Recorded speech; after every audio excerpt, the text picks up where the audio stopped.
اعوذ باللہ من الشیطان الرجیم بسم اللہ الرحمن الرحیم۔ چھٹی جماعت کے بچوں، یہ آپ کا مضمون جو ہے اردو مضمون آپ کے لیے جو میں نے آج موضوع بنایا ہے آپ کی کتاب میں، اگر آپ اپنی کتاب کا پیج نمبر 29 نکالو گے تو آپ کو ایک لیسن ملے گا وہاں پر، نیک عادات، یعنی ہمارے پاس کون سے نیک عادات ہونے چاہیے۔ عادات جو ہم روزمرہ زندگی میں ہمارے کچھ عادت ہوتے ہیں، ان کو نیک عادات میں ہمیں کیسے، کن چیزوں کو ہم نیک عادات کہیں گے، آج اسی پہ بات کریں گے اس ویڈیو کے ذریعے۔ جو امید ہے کہ آپ اس پہ دھیان دیں گے اور اپنے گھر میں بیٹھ کر تمام SOPs کو فالو کرتے ہوئے اس ویڈیو سے اچھے سے سنیں گے۔ شروع کرتے ہیں۔ انسان کو اس کی عادت سے پہچانا جاتا ہے۔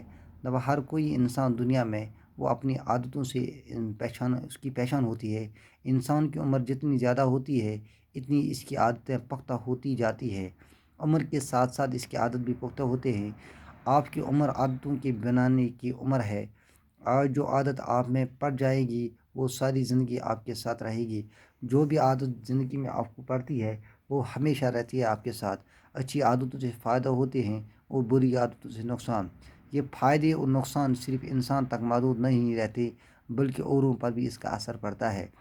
اگر ہمارے پاس کوئی اچھی عادت پڑتی ہے، کیونکہ عادتوں کا ایک اصول ہے، جب بھی انسان کے اندر کوئی عادت پڑتا ہے تو وہ اس کے ساتھ عمر بھر رہتا ہے۔ اس لیے انسان کو کوشش کرنی چاہیے کہ وہ اپنے اندر نیک عادت ڈالے تاکہ نیک عادات اس کے ساتھ ہمیشہ رہیں۔ اگر پوری کلاس میں 2 بچے وقت کے پابند نہیں، وہ دیر سے آتے ہیں، تو سب سے پہلے انہی کی دوست متاثر ہوتے ہیں۔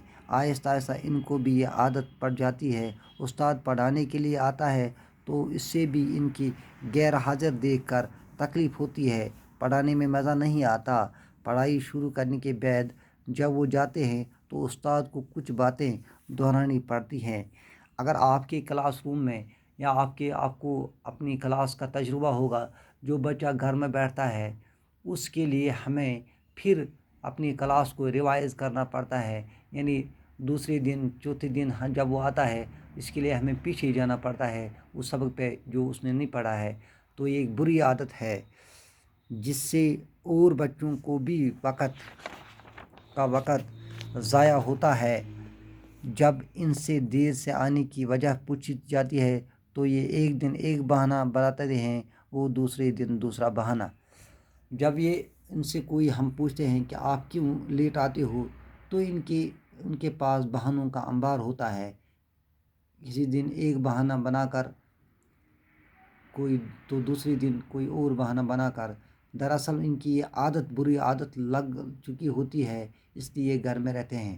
اصل میں یہ صبح سویرے اٹھنے کی عادت نہیں ڈالتے اور اسی وجہ سے ان کا کتنا نقصان ہوتا ہے یہ وہ نہیں سمجھتے ہیں، کہ اگر سمجھتے بھی ہیں تو عادت سے مجبور پھر وہی سب کرتے ہیں۔ صبح دیر سے اٹھنے کی عادت وجہ سے بچے اسکول دیر سے پہنچتے ہیں، اسکول کا کام ٹھیک سے نہیں کر پاتے، کلاس میں استاد کے سوالوں کا جواب نہیں دے پاتے، اپنی غلطی کی چھپانے کے لیے بہانے بناتے۔ اس طرح انہیں دھیرے جھوٹ بولنے کی بھی عادت پڑ جاتی ہے۔ جھوٹ بولنا کتنا بڑا گناہ ہے وہ آپ جانتے ہی ہیں۔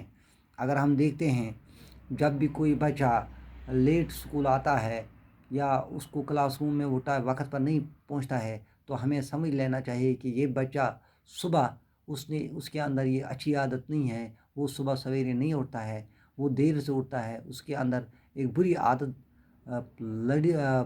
لگ چکی ہے جس کی وجہ سے وہ ٹائم پہ اسکول نہیں آ پاتا ہے اور اپنی کلاس روم میں جو ہوم ورک ڈالا جاتا ہے اس کو بھی اچھے طریقے سے وہ نہیں کر پاتا، اور وہ پھر ایک جھوٹ اور ایک بری عادت میں مبتلا ہوتا ہے جس کو ہم جھوٹ بولتے ہیں۔ وہ اپنے استاد کے سامنے جھوٹ بولتا ہے، میرے گھر میں یہ پریشانی ہے، میرے پاس یہ نہیں ہے، بہت سارے جھوٹ ملا کر کوئی نہ کوئی بہانہ، بنیادی طور اس کی وہ بری عادتیں لگ چکی ہوتی ہے۔